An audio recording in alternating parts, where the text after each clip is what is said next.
there's no tomorrow.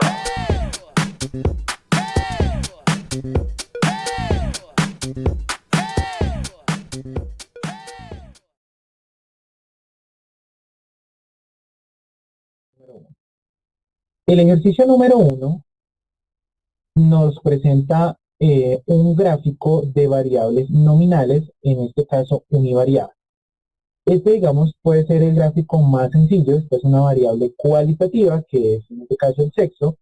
Tiene o asume dos categorías, el masculino y el femenino. Tenemos una frecuencia absoluta y una frecuencia porcentual. Para este caso, como la variable es nominal, se sugiere utilizar gráficos como los gráficos de sectores, los gráficos de barras, ¿cierto? Que nos permiten caracterizar este tipo de variables. Generalmente para las variables nominales, uno de los gráficos más empleados es el gráfico de sectores. Es importante utilizar este gráfico de sectores solo en el caso de variables de tipo nominal, porque no hay una jerarquía pues entre las categorías, y eso pues es un elemento a considerar a la hora de hacer pues, el análisis gráfico. Entonces vamos a realizar ese análisis para este caso. Entonces voy a seleccionar el encabezado, que es el nombre de las variables, y las dos categorías. Voy a utilizar la tecla control y, manteniéndola oprimida, voy a graficar la frecuencia porcentual. Eso también es muy importante. Aquí es relevante presentar las proporciones, es decir, en este caso las frecuencias porcentuales. En algunos casos se presentan se ha visto frecuencias absolutas, pero piensen ustedes que yo tuviera aquí 1.000.000 y un 1. Entonces aquí en este caso es más relevante, y pues aquí estaríamos completando un 100%. Pues ustedes ven aquí la sumatoria de abajo es del 100%. Entonces pues digamos se utiliza o se prefiere utilizar la frecuencia porcentual para hacer este tipo de gráficos. Ya teniendo seleccionado aquí, nos vamos a ir al menú insertar en la cinta de opciones.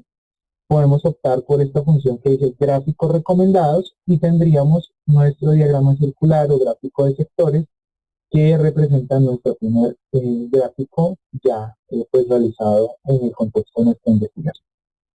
No olviden la importancia de darle sentido a este gráfico y presentarlo de manera coherente. Entonces para eso vamos a valernos del procesador de texto de Word. Vamos a tomar este gráfico y lo vamos a pegar pues en Word. ¿Qué recomendaciones se dan en estos casos cuando se presentan estos gráficos de sectores? Primero, bueno, por presentación y por norma, pues se trata de no tener el título dentro del gráfico, sino para eso se nos saca el título. Lo segundo, aquí en esta cruz verdecita podemos añadir las etiquetas de los datos para poder representar un poco mejor cómo está distribuida esta variable de tipo nominal. Y tercero, seleccionar un título y e incluir una fuente. Entonces, para el caso del título, clic derecho sobre el gráfico en Word, insertar título. Aquí nos queda la opción ilustración 1, entonces podemos colocar aquí distribución de la variable sexo hagamos un ejemplo aquí, en estudiantes de ciencias políticas en la Universidad de Colombia para el periodo 2023.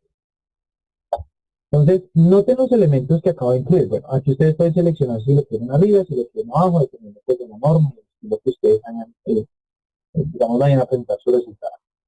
¿Qué es importante acá? Miren que a la hora de presentar este dato gráfico, yo estoy poniendo en el título. ¿Qué estoy mostrando? Que es una distribución. Estoy mirando cómo se distribuye la variable sexo. Pues coloco la variable y presento tiempo, persona y lugar, que es el contexto. Persona, que son los estudiantes de ciencias políticas, lugar de la Universidad de Colombia, y el tiempo, que sería el periodo 2023.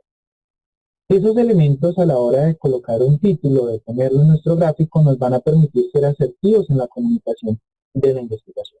Y por supuesto, pues va a permitir al lector entender el contexto que se está presentando y cómo está presentando. Este fue el primer análisis gráfico que hicimos. Vamos a dejar nuestro gráfico por acá chiquitico y vamos a continuar. En el ejercicio número 2 tenemos una variable que es ordinal, que es el semestre. Tenemos aquí unos semestres y tenemos lo mismo, una frecuencia absoluta y una frecuencia porcentual. Para las variables ordinales se recomienda utilizar los gráficos de barras. Entonces vamos a hacer el mismo ejercicio, seleccionamos este, oprimimos control, seleccionamos la segunda variable, no, sino la frecuencia porcentual. En el menú insertar, gráficos recomendados y vamos a tener este primero que son columnas agrupadas. Realmente Excel pues nos proporciona bastantes tipos de gráficos, también se utilizan estas barras agrupadas que pues están digamos de forma horizontal y aquí no se sugiere, y si ustedes se dan cuenta, Excel lo manda de tercero porque no se sugiere el gráfico de sectores. ¿Por qué? Porque aquí la variable tiene un atributo que es el orden. Aquí hay un orden entre las categorías y por eso se sugiere, como hay un orden entre las categorías, presentarlo en gráficos de barras. Entonces, este gráfico de barras que tenemos acá, la misma historia, podemos incluirlo pues en nuestro Word que hemos trabajado. Nuevamente quitamos el título que está dentro del gráfico. Podemos agregar aquí nuestras etiquetas de datos. Y aquí mi sugerencia también es incluir los títulos de los ejes. Entonces aquí, por ejemplo, este eje, que sería nuestro eje X, pues en este caso nos está representando los semestres. Entonces vamos a colocar aquí, semestres, y en nuestro eje Y, pues estamos teniendo unas frecuencias porcentuales. Perfecto. Entonces aquí ya tenemos un gráfico construido que nos va a permitir entender un poquito cómo está distribuyendo esta información. Nuevamente, el llamado a colocar un título, lo voy a poner en este caso encima de la selección, encima. Voy a colocar como título distribución por semestres en estudiantes de ciencias políticas en la Universidad de Colombia para el periodo 2023. ¿Qué es importante acá? Perfecto. ¿Cómo se vincula la prosa a la hora de presentar estos resultados? Entonces digamos que yo estoy presentando ya mis resultados y voy a empezar a escribir. Para que no se me repita lo mismo que está en el gráfico, en la prosa, una de las recomendaciones pues es por supuesto generar los resultados más representativos. Entonces si yo tengo un fenómeno más representativo, pues debo presentarlo. En este caso pues lo representativo es que el periodo del semestre que tiene más frecuencia pues es el semestre 2 y el que tiene menos frecuencia pues es el semestre 3. Entonces podemos empezar a escribirlo en función de esos dos resultados que son representativos.